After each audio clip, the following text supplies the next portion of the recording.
کسی کو کوئی مشورہ دو یا کوئی بات کہو کہ بھئی لڑکی سے متعلق، لڑکے سے متعلق یا اور کسی چیز سے متعلق آپ نے کوئی مشورہ دیا اور شام نہیں ہوگی اور وہ مشورہ وہاں پہنچ جائے گا کہ تمہاری لڑکی سے متعلق یہ مشورہ ہے، تمہارے لڑکے سے متعلق یہ مشورہ ہے، فلاں سے متعلق یہ مشورہ ہے۔ حالانکہ حضور فرماتے ہیں کہ المستشار امین، مشورہ دینے والا، مشورہ لینے والا امین ہوتا ہے۔ اس کو چاہیے کہ جو مشورہ لیا گیا ہے یا دیا گیا ہے اس کو امانت کے طور پر رکھے، نہ یہ کہ کسی کے سامنے اس کو ظاہر کرے۔ یہ ایک امانت ہے اور اس امانت کو امانت کی تحت رکھنا چاہیے۔ بلکہ حضرت الامام نووی رحمۃ اللہ علیہ نے شرح مسلم میں لکھا ہے کہ جیسے مال کی خیانت کرنے والے کو گناہ ہوتا ہے، بات کی خیانت کرنے والے کو بھی اتنا ہی گناہ ہوتا ہے۔ لیکن ہم نے مال کی خیانت کو تو خیانت سمجھا اور مشورہ اور بات کی امانت کو امانت ہی نہیں سمجھا ہے۔ ہم جس کی بات ہوتی ہے بس ہم اس کا راز فاش کر دیتے ہیں، دوسروں کو بتا دیا کرتے ہیں، تو یہ غلط ہے۔ مشورہ امانت ہوتا ہے اور اتنا بڑا امانت میں واقعہ آپ کو سناؤں کہ حضرت عمر رضی اللہ تعالیٰ عنہ کی بیٹی حضرت حفصہ رضی اللہ تعالیٰ عنہ جب غزوہ احد کے اندر ان کے شوہر کا، غزوہ احد کے بعد یا احد میں واللہ عالم، مجھے اس وقت یاد نہیں، بہرحال ان کے شوہر کا انتقال ہوا۔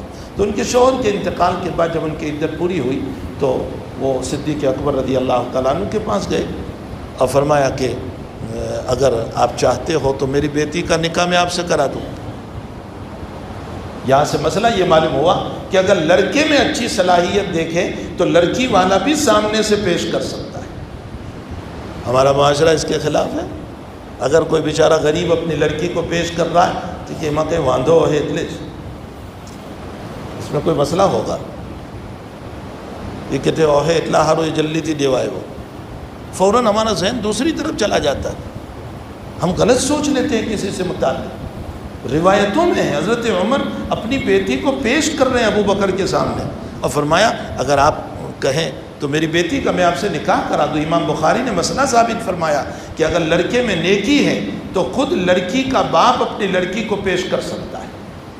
یہ ضروری نہیں ہے کہ لڑکے والے ہی خطبہ بھیجے، لڑکی والے بھی خطبہ بھیج سکتے۔ حضرت ابوبکر نے چند دن گزرے کوئی جواب نہیں دیا، ہاں بھی نہیں نہ بھی نہیں۔ پھر عمر نے دیکھا کہ کوئی جواب نہیں مل رہا ہے تو حضرت عثمان کو پیش کی۔ عثمان سے فرمایا اگر آپ چاہیں تو میری بیٹی سے نکاح فرما لیں۔ تو حضرت عثمان نے 2-4 دن کے بعد فرمایا کہ نہیں مجھے نہیں کرنا ہے۔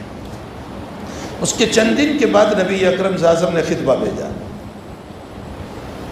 حضرت حفصہ کے ساتھ نکاح ہو گیا۔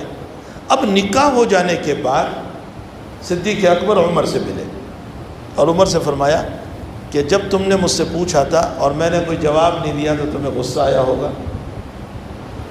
فرمایا بہت غصہ آیا تھا کہ تم سے اچھے تو عثمان تھے، نہ جواب تو دے دیا، تم نے تو کوئی جواب ہی نہیں دیا، نہ ہاں میں نہ نہ میں، کوئی جواب ہی تم نے نہیں دیا، مجھے بڑا غصہ آیا۔ تو اب سنو میں مشورے پر بات کر رہا ہوں۔ حضرت صدیق نے فرمایا کہ جب تمہاری بیٹی بیوہ ہوئی تو ایک مرتبہ نبی اکرم صلی اللہ علیہ وسلم نے ہلکا سا مجھے اشارہ کیا تھا، جس سے مجھے یہ سمجھ میں آیا کہ حضرت کا ارادہ ہے، لیکن چونکہ عدت کے درمیان کوئی بات نہیں ہو سکتی، عدت میں منع ہے، تو حضرت کا اشارہ دلیل تھا اس بات کا کہ حضرت کو نکاح کا ارادہ ہے۔ اب جب تم نے مجھ کو کہا تو اگر میں ہاں کہتا تو نبی کے ارادے پر مجھے کام کرنا پڑتا، میں نہیں چاہتا تھا کہ نبی کے ارادے پر میں کام کروں،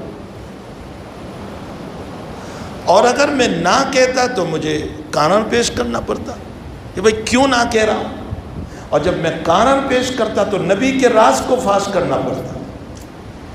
ایک نبی کی راز تھا میرے پاس کہ حضرت کا کچھ ارادہ تھا، مجھے اس کو ظاہر کرنا پڑتا۔